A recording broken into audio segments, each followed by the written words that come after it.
Salisbury University proudly presents an art exhibit featuring Oaxaca wood carvings. The state of Oaxaca is located in southwestern Mexico. The region has heavy influences from the Spanish conquest and influences from both pre-Hispanic roots and the Spanish conquest. Craftsmen come from villages deep in the state to fill the markets and shops with their art to sell to tourists. These works of art include black clay pottery, textiles, and the wood carved algebres.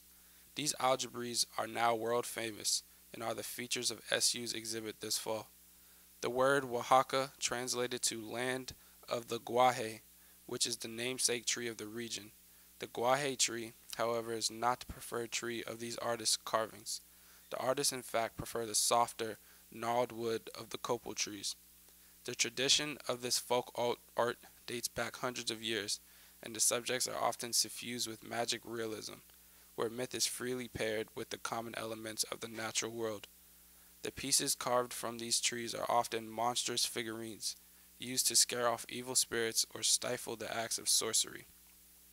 The work's unique shapes stem from the artful personification of the natural twists and curves of the branches.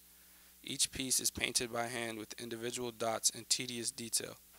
The art in this exhibit is unique and enchanting. We hope you will make time to stop by and see the beautiful hand painted carvings.